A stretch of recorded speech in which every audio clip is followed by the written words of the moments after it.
Hello and welcome to this week's episode of The Failure Effect. This week is going to be a little bit different from what we've been doing over the past weeks because it's got a little bit of a personal element to it regarding myself. This week we'll be speaking to Mr. Joseph Odindo, who has been one of the most leading lights, the biggest leading lights in the media industry over the past, how many decades has it been? Three, four? Four. Okay, just about 4 decades. Now, a lot of people will tell you that if they didn't go to journalism school, what they did is they went to the school of Mr. Odindo because he has been managing editor at both the Nation Media Group and the Standard. Have I missed anything out? You've worked at the Weekly Review. Yeah. Okay. So he's mentored very many of us. Personally, I never studied journalism. I went to the school of Mr. Odindo. And so it is with great pleasure that we do this today. We spent some time with him listening to his story and also examining the career-changing decision that he made that then turned his world upside down and taught him a few things about how journalism in the social media age works. So before we get there, welcome to the show. Thank you. All right. Thank you for having me. So I'm curious about where you started, because the thing is, you know all of us. We are your children, so to speak. So you've watched us grow. You've watched us grow in the profession. And I'm not sure that anyone has ever sat down and asked you where you came from. Actually, my background is a bit like yours. Okay. Nobody taught, I didn't go to any journalism school. I had a lot of interest in journalism when I was in school. Yes. And I went to Starehe Boys Center. And right from school, I found my way into the newsroom as a correspondent. Okay. And because I had taught myself a lot of things, I kind of had a head start on many people. Here I was straight from school, but with quite a bit of skill. Right. How to write. I knew what an intro was. So we started off as errand boys, messengers, hang around the office. Yes. Hang around here, find something to do. Okay. Go to the courts, process a press release. Yeah. And after a while, we found ourselves on a recruitment list. The year I was given my appointment letter at Nation, I also received my calling letter to the university. Wow. And I had to make a decision. So after about 6 months of working as a trainee reporter, I went to Kenyatta University. Okay. Yeah. Did my education degree and came straight back to the newsroom. Right. Yeah. So that was sometime in 1981. Started off as a sub-editor. I was a sub-editor most of my life. Okay, so please explain, because I'm pretty sure there's many people watching this who would don't know what a sub-editor is. Well, in old media, there was the production process involved generating content, which was largely writing. Yes. Going out, reporting. You came and wrote your story and handed it over to your news editor, who then presented it to people called sub-editors. Okay. Now, the sub-editors were the ones who edited it, the copy, or rather the story. Yeah. Checked it for factual accuracy. Yeah. Literally, sometimes rewrote it. You might not recognize your story the next day. Yes. But it still bore your name. Yes. And they also assembled the pages. Yeah. So it was a craft which has a digital equivalence right now, in the sense that the people who edit the videos and mix the sound and all that. But primarily, they're the people who determined what the newspaper would look like. Yes. So they were wordsmiths. They were also skilled in processing images, deciding what size an image should be, which is the most suitable picture. Yeah. Then how a page should look like. So you combined some design, a sense of design, a sense of aesthetics with a command of the writing skill. Right. Those were sub-editors. That's what I was most of my life. But I did a lot of writing on the side because I was always interested in writing. Okay, so this is in the 80s. Yeah. And this was a very manual job. Extremely manual. Because you couldn't trim a picture.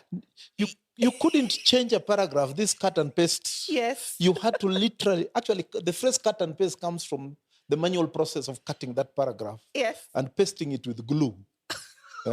Where you wanted it. Pasteboard, yes. Yes, where you want it onto another page. Yeah. That's where it comes from, cut and paste. you couldn't shuffle a sentence. Yeah.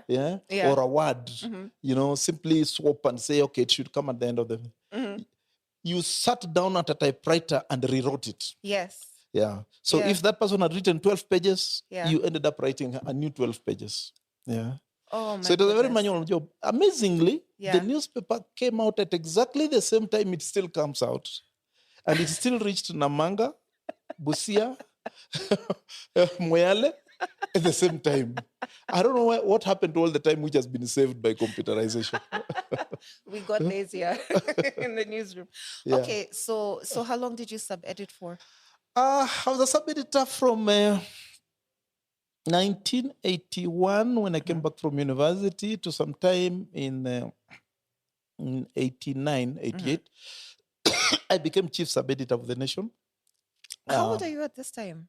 I must have been around 27 or 26. Wow, chief sub. Yeah.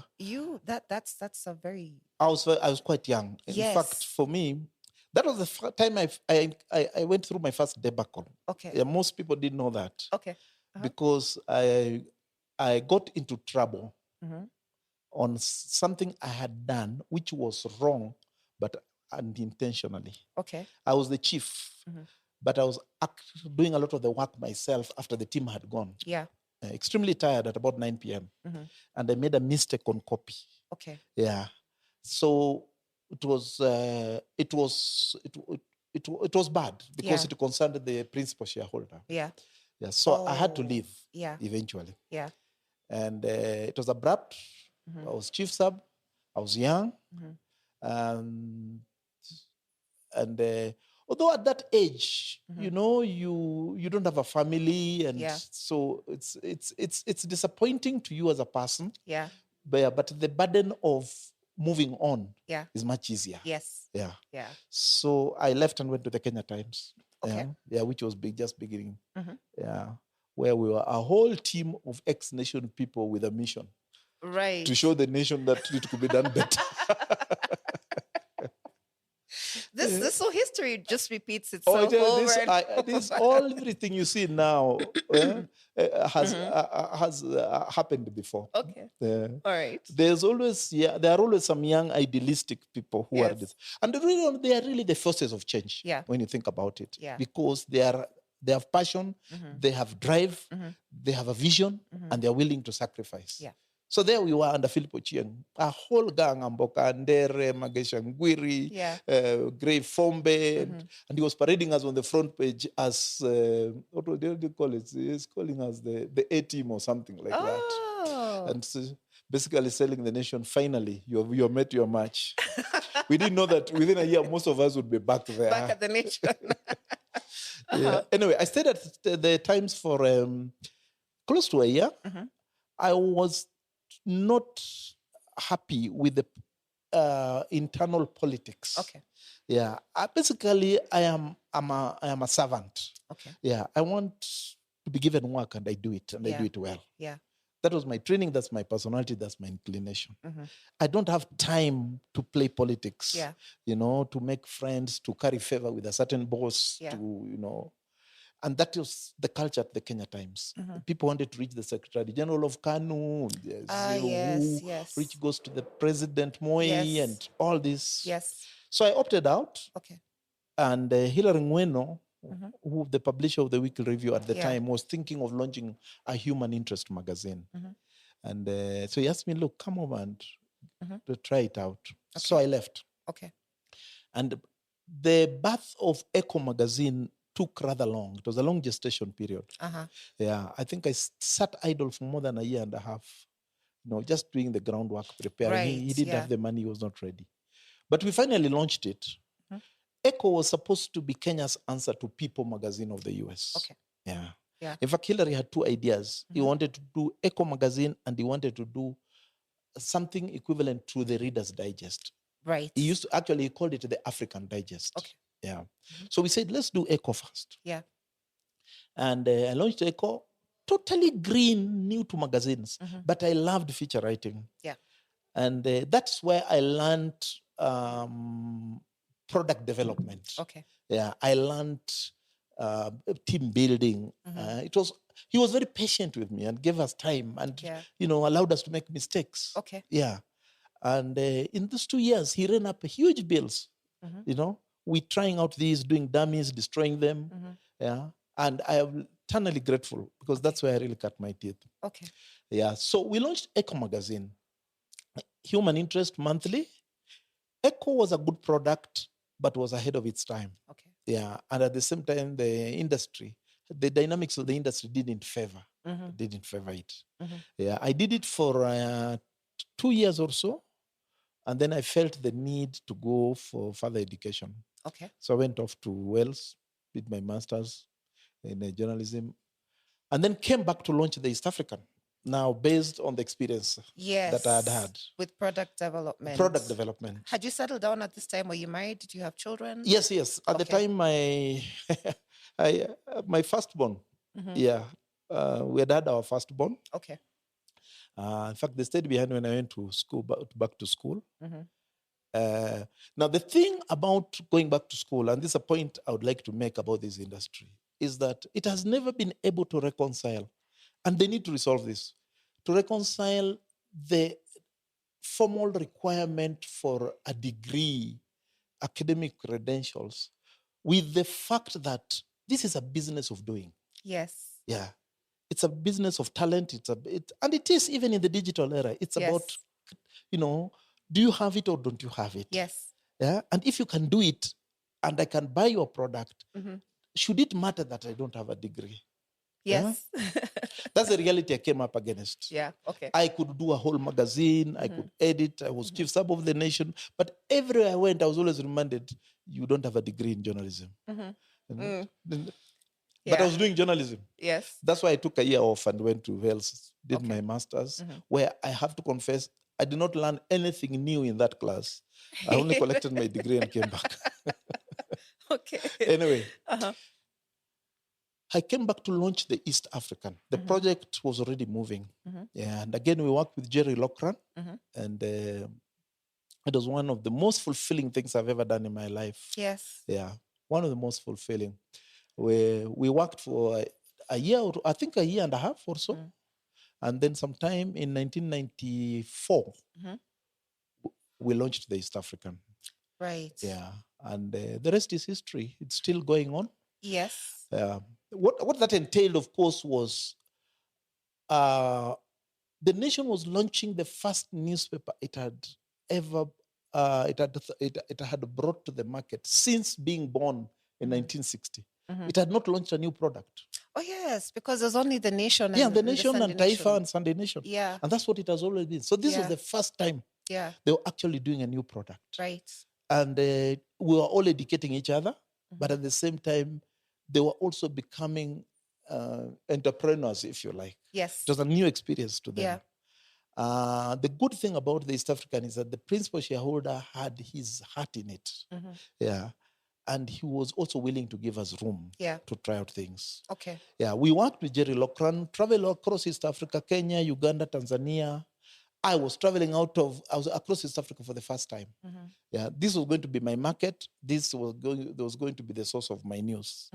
And the product changed. It started off as a regional version of the Daily Nation. Right. And ended up being a semi-business publication. Yeah. After all the market research, what we realize is that you are not looking at for a mass readership product.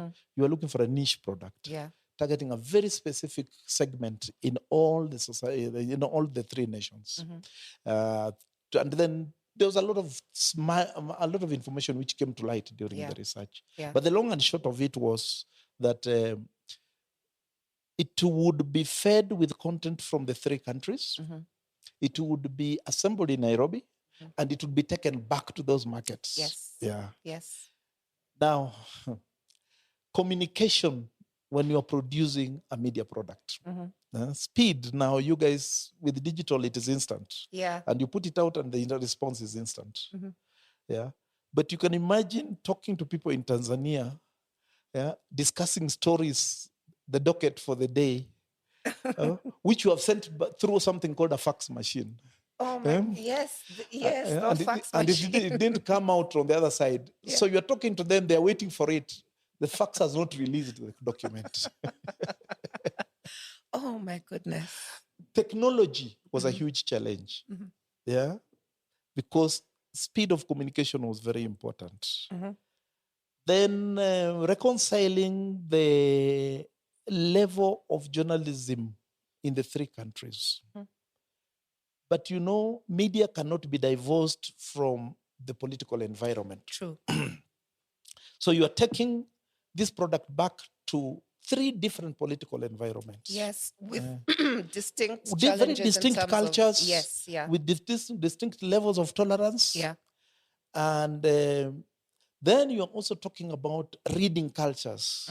Tanzania is predominantly Kiswahili. Yes. Uganda is English. Kenya is English. Yeah. So how will you find an equal level for all this? Yeah. So for us, it was constantly a process of learning. And then building this team so that they can pull together. Yeah. They're the Tanzanians, they're the Ugandans, they're the Kenyans, all with history. And you know how the East African community broke up. Kenya was definitely not anybody's favorite. Yeah. Yeah. So we were seen as the bully boys. Right. Yeah, they have come back again to bully us. Yeah. Anyway, that's a different story. Yeah. So we launched the East African. We kept on modifying it as we went along. And I'm glad to see that it survives. Yes. Yeah, and that it is financially viable. Yes. And that it has retained a lot of the original DNA. Yes. Yeah. Yeah. Yeah. It has remained an issue-driven paper.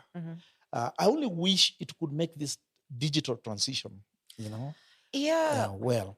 Well, I think for me, what is testament to your creativity and dedication and the skill that you and Jerry put into the job is the fact that there are very few media products that survive past 5 years. Lots of media houses create things, play with them, and then, collapse them. It's true. But this is still here. It has survived. It has survived because, one, because it is a paper pegged on the interests of the middle class and policymakers. Yeah. It is, in a way, it grows with the economies of these countries. Yeah. That is one. But two, and it also had its it had its teething problems. I mean, it could easily have been closed down within the first 4 years. Yes. Yeah. Those who know will tell you about the debates that went on, whether or not it should abandon the original format and be more like the nation so that it carries more politics and picks up sales. Yeah. The sales were low, and for a long time, the bean counters felt that this is not viable. Yeah, and it was, what is the editorial solution? Editorial solution is start carrying politics so that people buy. Yeah. So we argued, we said it's better to have fewer readers, fewer buyers, but they are of the class we are targeting. Yes. Yeah. Rather than have many, but they are a mix you can't sell. I'll give you an example. In the middle of this debate, Franco Luambulwanzo Makiadi died. Right. And I got hold of a book. The first book written about him. And I serialized it.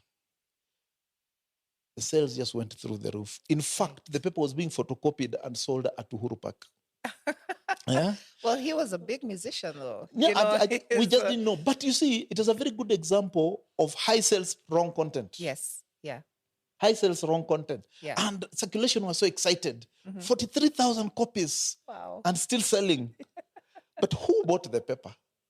Is that the readership you wanted? Yes. Is that the readership you'll be able to sell to your advertisers? Yeah. And it was a very good lesson to us that, yes, you can actually get the circulation numbers if you want. Just tweak the content, have the salacious or very, what you call popcorn stuff, the content there. You'll get your readers. So for us, it was a lesson. Stick to the vision. Yes. Grow slowly. Yes. But be certain of sustainability. Okay. Yeah. So that it's niche journalism, I suppose. It is niche journalism. And so at this point you had both technical experience in terms of journalism, and then you had business experience, in terms of managing. I was actually picking up a lot of business knowledge as I went along. The thing about me is, and it has helped me a lot, is that I read a lot. Even at that time, I'll tell you what people have problems in their early marriages. Some of them to do with money, some of them to do with maybe their personal habits. Yes. Mine was because of my reading habit. It really broke up my marriage. Because you could not separate me from reading material. Oh, wow. Whether I was at the breakfast table, I was dinner table, I was just lounging in bed, So one of the big decisions I had to make to save my marriage was to cut down. You had to choose. Yes. You had to choose between your wife and the books. The point about this is that reading a lot had exposed me to a lot of business knowledge, which many editors didn't have. Yeah. There's a lot of stuff. Communication was not like now. You just couldn't Google it and say how to produce a magazine. Yeah. There are people you had to contact. They send you material. You pay for it and all this. So I picked up a lot of knowledge about the commercial side of publishing just by reading, getting the right material, being in the right mailing lists. Yeah. And it helps a lot. Editorial leadership, even at that time. Yeah. Now you are worrying about monetizing content. At that time, it was really how do you fine-tune your content and align it to the needs of the marketplace? Yes. And that helped me a lot, when we were positioning the East African, because I understood how much leeway you give to the commercial side, how do you align the editorial with the advertising? Right. Yeah. My role as editor, I appreciated quite early that I had to interrelate with our business partners. And I did a lot of traveling around the region. Yeah. Building contacts, pushing the brand, and basically just making it, giving it a presence in the marketplace. So then you went on to become managing editor of the Nation. Yes. I worked on the East African for 6 years or so. I think must have been 6 years. And when the Nation needed editorial leadership, I was asked to move over. Yeah. And I can't remember how many years I did at the Daily Nation. It was a lot because that's where we first met.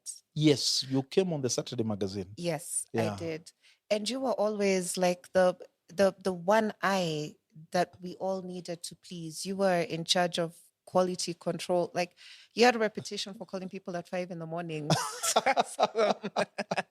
Why is this word spelled like that? Oh my! What a thing to be remembered for. No. I mean, it's we no, needed it is that. true. It was an habit, an old habit. Yeah. I used to read my paper very early. Yeah. As managing editor. Yeah. I moved over to the Nation. Nation had very specific challenges. Circulation was not bad. Yeah. But it had been stagnant. Yeah. 2, the paper had been the same for a long time. So one of the things I was told, you need to refresh this newspaper. Yeah. You need to give it a new life. You need to deal with these circulation figures. And then we had a quality problem, which I was never very conscious of as an outsider. Right. But when I came in and saw the memos and the exchanges from the principal shareholders, there was a lot of concern about quality. Yeah. Editing quality, writing quality. So there were some priorities that Wangezi Mwangi set for me. Very, very perceptive, very good boss, and a wonderful person to work under. He was the editorial... Wangezi was the editorial director. Okay. Yeah, previously editor-in-chief. Very, very thoughtful, very smart guy. You know, many people would intended to underestimate him. Yeah. But he brought a lot to the function. Yeah. Which made a difference for the Nation and took the group through some very politically difficult times. Yeah. But that's a story for another day. Yeah. It was Wangethi's idea actually to bring me in to launch the East African. Okay. Yeah. So when he asked me to go to the Daily Nation, he had a very clear set of objectives on what we needed to deal with. So one of the earliest things I had to do is I had to redesign the paper. Okay. And I'd been off daily newspapers for a long time. So we had to find a designer. And I remember it coincided with a trip I was taking to Brazil or someplace. So I went to the US and met the gentleman who had redesigned the New York Times. One of the most respected newspaper designers. Yeah, very smart old man. And I don't know what happened. I think I was very brash. Oh. Well, I was brash with you people as well. I mean, yeah, I mean, I was at that stage where I knew what I wanted. Yeah. And that is what needed to be done. Yeah. And that's what I was in the newsroom also, unfortunately or fortunately. So I had this first encounter meeting with Louis Silverstein. And we just did not hit it off. Oh, no. So I didn't realize. Yeah. We sat, we discussed the ideas until I came back here and he had already reached out to Wangethi or something. I think Wangethi tried to reach him. And it's like he didn't even want to fly to Kenya to talk to us. Oh, no. So Wangethi asked me, what did you do to this old man? So one of the things when we were redesigning the nation was we really had to patch up our relationship with Lou. Okay. Brilliant designer. Yeah. Brilliant guy. If you saw what he had done with the New York Times and even what he eventually did with the Nation.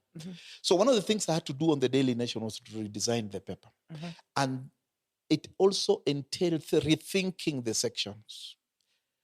And that is where we changed the Saturday magazine from a general interest feature magazine to a women's magazine. Yes.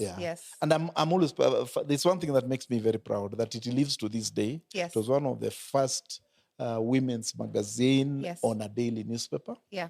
And then we also rethought the rest of the paper. These days, when people talk about relevance and resonance of media products, I always recall a conversation we had with Lou Silverstein at that time. Lou asked us, what is the main economic activity of Kenyans?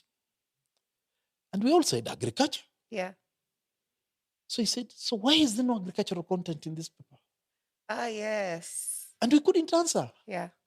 And you wouldn't believe this is a foreigner who's come in and is the one telling us there's a very big gap between your focus of your content, and the paper is now supposed to be about it's a community talking to itself. We are now developing a farming pullout in 2017, 2016. Seeds of Gold. Yes. The standard is what? Harvest. Yeah. Lou pointed this out 20 years before. I see. And the science section which the Nation introduced was a compromise. Nobody wanted to do agriculture. So they said, let's do science. Yeah. It will straddle both. Yes. So the redesign of the Nation at the time, when I look back, to me opened my eyes to the fact that media tends to get stuck in its ways. Yeah. And many editors will be honest with you and tell you that many times when they are remaking a product, they are basically pushing it where their whim will take them, as opposed to what the market demands. Yes. And thank God for analytics. Yes. Thank God for the digital era. Yes. You cannot fudge your way around this anymore. This is true. Yeah. This is true. And for a long time, I think legacy media simply reflected the biases of its editors, of its owners. Yes. And poor consumers this thing was forced down your throat. Yeah. And they convinced themselves that people want to read politics. Yes. Yeah. And then you give them more politics. But how will they ever know what else is better and interesting if you don't expose them to? And then you sort of find yourself, and I had this dilemma when I was the editor of the Saturday Nation, is trying to figure out, okay, I know in my gut that this human interest story will sell. But circulation keeps telling me politics is that's what why we want more politics. We want more politics. In fact, it has taken Legacy Media a long time to wake up and say we should be dancing to the tune of our readers, not the other way around. And for me, the best reflection of that was the Nairobian. Yes. Nairobian is the best illustration that actually there was always an opportunity in this market. And even now, we talk about declining circulation. It is not impossible to actually come up with a product which will sell enough to survive. Print product. Yes. Because it is happening in UK. They're still actually launching new products. Wow. Okay, with a very strong partnership, digital partnership. Yes. But the points of interest of news of media consumers, the points of interest haven't changed. The question is there a gap somewhere? Yeah. The Nairobian came. Actually, the Nairobian at one time was selling far more than the Standard.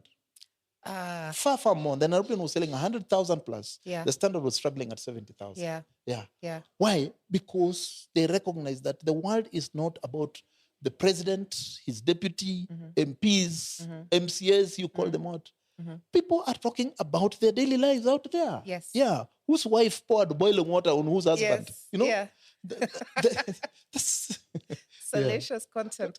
So let's fast forward to, because remember by this point, you are the journalist. Yes. You are the man. Yeah. And then Westgate happens. Yes. Okay. I was at Nation. I worked on the Daily Nation. I became editorial director. And as editorial director, I now was the answerable for journalism in all our products in the 3 countries, Kenya, Uganda, and Tanzania. Yeah. Now, the day Westgate happened, every newspaper had its editor. Yeah. And I didn't have to be there. Yeah. But it's just one of those things. I received a call from Wangevi, actually, whose son worked in an office next to Westgate. And he tells me, by the way, my son is telling me there's a lot of shooting at Westgate. There's a robbery, but it looks like a very big and daring robbery. Right. Yeah, I just thought I should let you know.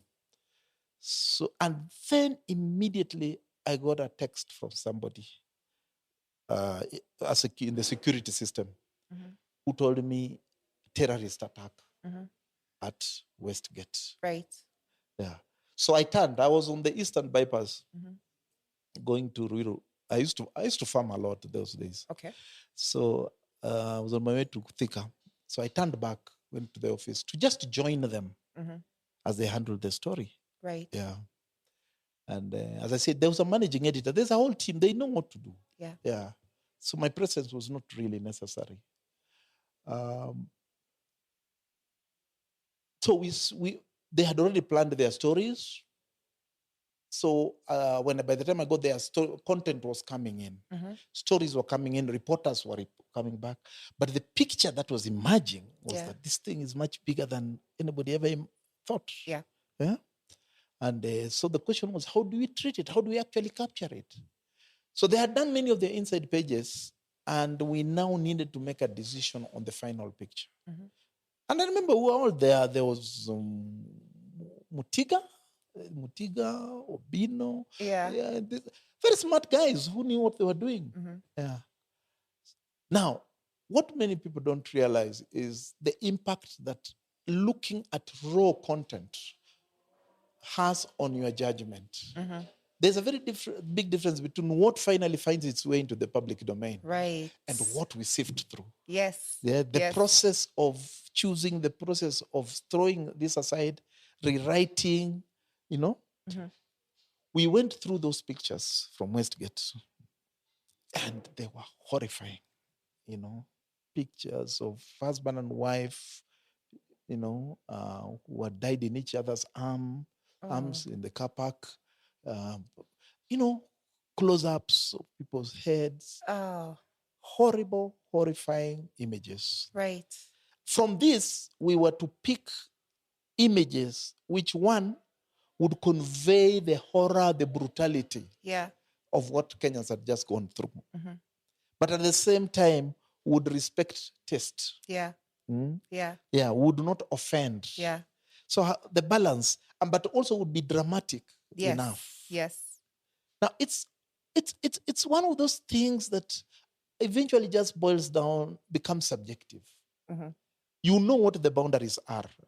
Yeah, you know what you are not supposed to. You're not supposed to put blood on people's breakfast table. Yes. You know you should respect the privacy of people, even who are dying or who have died. You know you have a duty to capture the drama of what actually happened.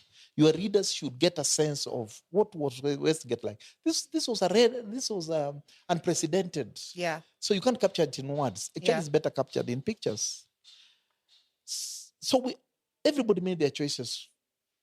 We got, first of all, the selection from the chief photographer. And he said, forget everything else. Just look at these. Then Bino looked at his. He picked what he wanted. I looked at them again. I made my choices. I think Mutiga came in also. Yeah. And Mutiga was? Mutiga was, I think, was a senior writer, but used to go to one of those people the managing editor depended a lot on. Yeah, he had a very good mind. Okay. Yeah. So I remember we reduced the pictures to just about 6 or 7. So the question was, which one between these? And it's interesting that one of the first pictures which kind of was favored, but we cast aside, was, I think it was the one that eventually was used by the Standard. Okay. The one of the commando holding a baby. Yes. Yeah, and a gun. Yeah. But I remember the argument was, this is too sanitized. Yeah. It was like a walk in the park. It doesn't convey the full horror. The violence. Yes. Yeah. Yeah. The brutality of what happened. Yeah. So people say it's so clean. When you look at it, this man could be on a training session. Yeah. Yeah. Yeah. So we said, no, we are cheating our readers. After all, they've also watched TV. So we said, we need a lot more activity. Actually, put it crudely, we need a little blood. Okay. Yeah. But without offending. Yes. So there was another one. We then saw others which came close to being active. And I remember we had actually settled on one when this other one appeared. The one that eventually ended up on page 1. Yes. And actually, I don't think it was by our photographer. I think it came through the wires. Okay. I think it came through the wires. Yes, it did. It came through the wires because this was the picture which ended up on the front page of the Daily Mail. Right. And was used big by the New York Times. Okay. Yeah. In fact, it won an award eventually. Yes. Wow. So that's vindication for what was to happen to now, you. that brings a point which I'll dwell on later about images, content, and the cultural setting in which you deliver it. Yes. Yeah. I don't think it necessarily vindicates us, but it makes a point about which I'll want to dwell on. Okay. But the point is that when it came, we had virtually decided on another picture. Then the wire pictures came, and the photographer told us, hey, bye, guys, there's something more interesting here. And when we saw it, we all said, that is the picture. Yeah. That's the interesting thing. Yeah. Everybody said, this is the one. This is the one. So we changed the page and used that. Now, the question that needed to be answered at that time was, is this woman, was she alive? Was she actually dying? And I don't know how we got the impression that she was not dead, that she was alive. But the question arose there. Yeah. Because it was the moment of explosion. Yeah. Yeah. Yeah. So we came away with the impression that she was still alive. Because if we knew she was dead, we would not have used the picture. Yeah. Yeah. 2, people felt that it was active, but was not gory. Yeah. It didn't have too much blood. Yeah. So that was a good thing. And actually, it met all the conditions we had been debating all along. Everybody said, wow, there you are. Yeah. So we went with it. Very clear. Now, the things that emerged later. One, by around 4 a.m., we started getting... I went home very late, about 2:30, tried to sleep. I was struggling with sleep. So the CEO called me at about 4 a.m. Told me, where are you? Told him, I'm at home, I'm asleep. Man, wake up. Why? You need to go and change your paper. Told him, for what? You have not heard? We're in a lot of trouble. You can't. But I told him, the paper is gone. It's 4 a.m. It's being sold. No, you need to recall it. Yeah. I said, we can't. We can't because of a picture. We'll deal with it. So he told me, but look at your social media. I was not a frequent visitor to social media, by the way, that time. So he told me, look at social media. The roof is falling in because of the picture you used. So I remember telling him, Chief, this is normal these days. Yeah. Yeah, you get this uproars. We'll deal with it when you get to the office. And it's going to cool down. Yeah. I'm saying this without looking at what they are saying. Yeah. But it's true. We had actually gone through a number of instances where our headline would cause such an uproar on social media. Yeah. And we had learned very quickly that not to overreact. Yeah. Yeah. Give it time. It will cool down. So I told him, let's give it time. After all, our paper is on the streets. Yeah. Anyway, he called me again and told me things are bad. If I were you, I would come to the office. Let's sit and meet and see what to do about it. Oh. Yeah, it's now approaching 7. Yeah. I got my sleep, bathed. The next thing I'm told, there's a meeting of a board committee. So I went, I joined in, and the rest is internal. But the long and short of it was felt that I had failed in my editorial decision making. Yeah. And that disciplinary action should be taken against me. Yeah. So I was suspended. Okay. Of course, it still raises the question because ordinarily, a failure in editorial decision making is not necessarily a disciplinary, should not be a disciplinary issue. Yes. Yeah. I mean, there are ways of penalizing you for it. Yeah. But you see, you could go either way. Did you intend, did you do it deliberately? Were you aware? Yes. Yeah. I mean, I could defend that picture even today, but I will acknowledge certain things. What it taught me was, one, I ticked all the boxes, and so did the editors I was with when we made chose that picture. And if you went by universal journalistic values, that's why it won an award. Yeah. Elsewhere. Yes. Yeah, they thought it was a great picture. Yeah. But what it taught me is that editorial content, images, written stuff, whatever you generate, TikTok videos, are only as effective as they are aligned to the cultural context. Yes. Yes. That they are meant for. Exactly. A great TikTok video in Africa could be very offensive in Russia. Yes. Yeah? So here we got into trouble, not because we offended some professional principles. We got into trouble because, one, the person in that picture worked for the UN. She was part of an expatriate community. Oh. And they formed a very aggressive keyboard army. Yes. At 6 a.m. You know, and it's like the roof was falling in. They all knew her.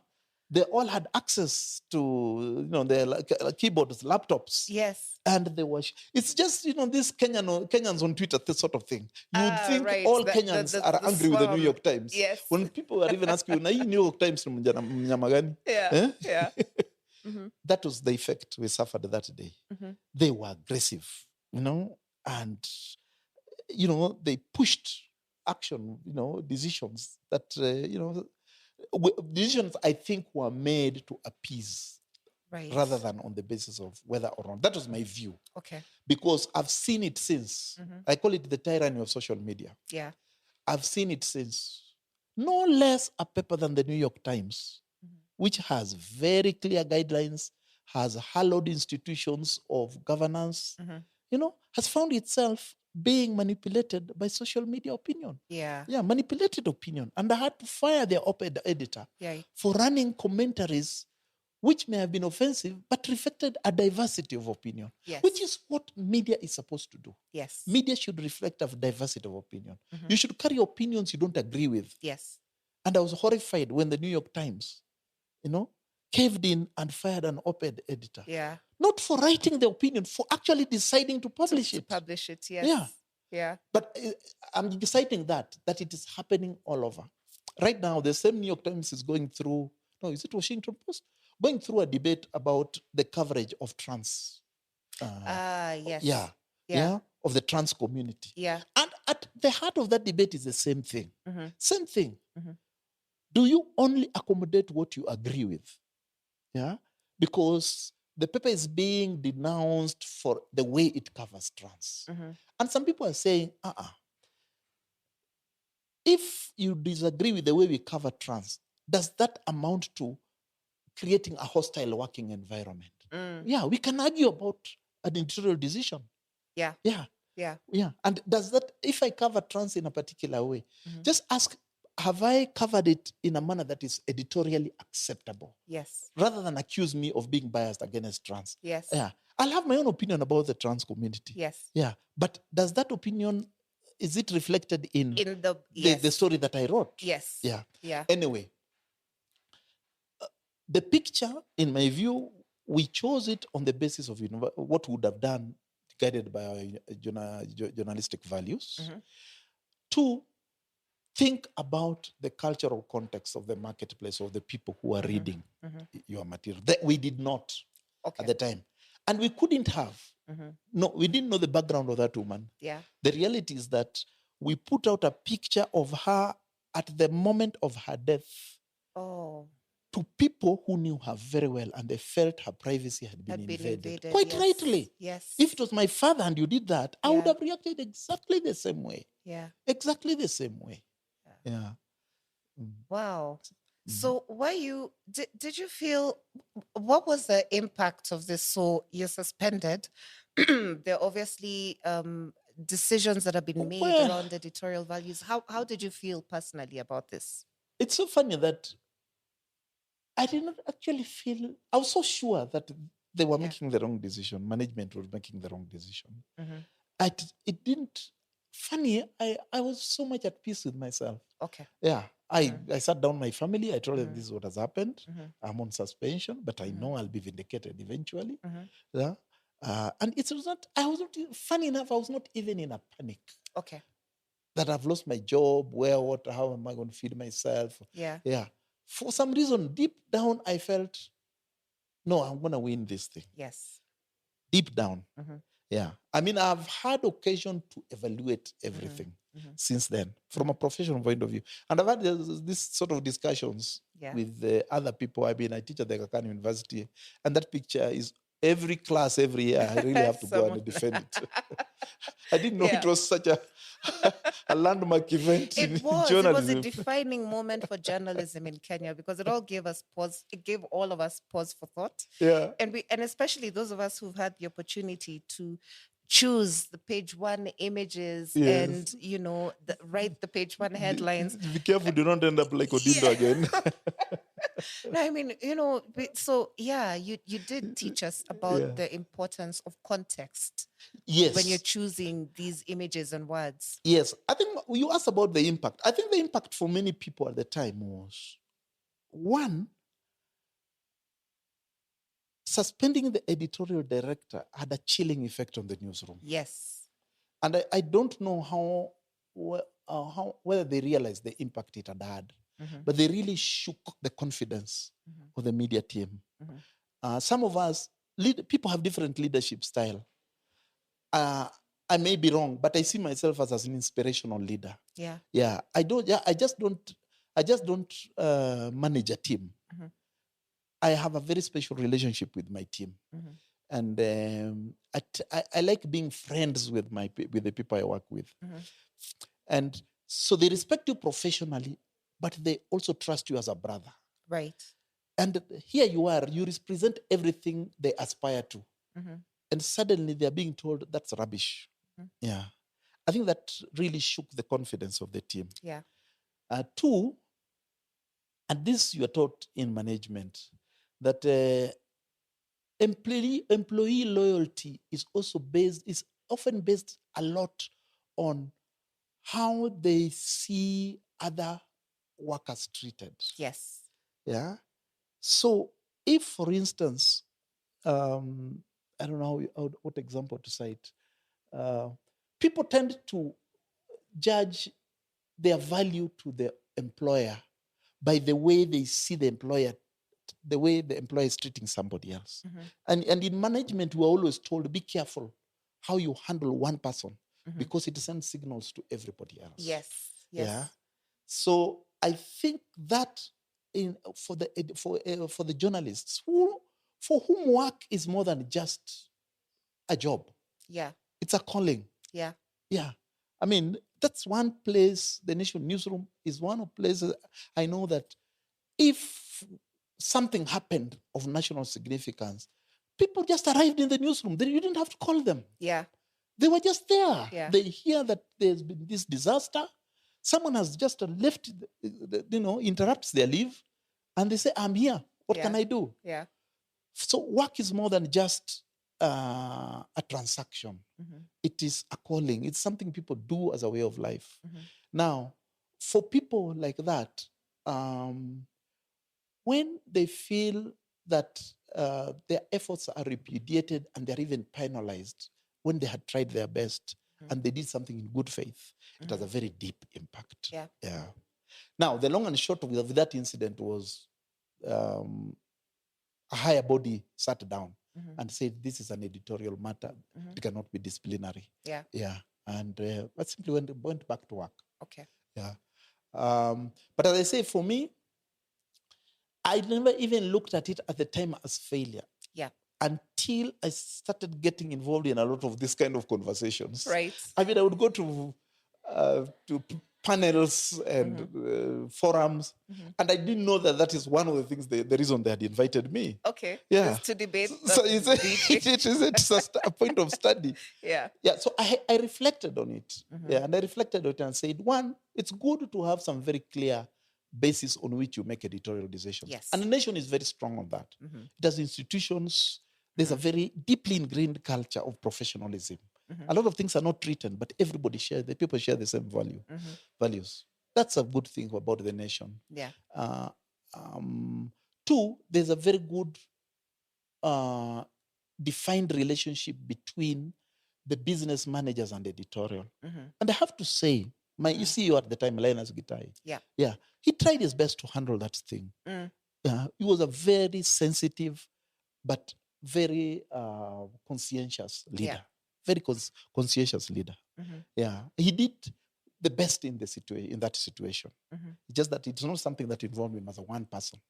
Yeah, and the fact that one team made one decision and another team overturned it, I think signifies something. Right. Yeah. Three, in terms of the content itself, all I could tell people is that journalism is for the community it is meant for. Yes. First and foremost. Yes. Yeah. Content is for the audience you intend it for. Yeah. Think about the impact you intend, but think about the unintended consequences. Yeah. Unintended consequences.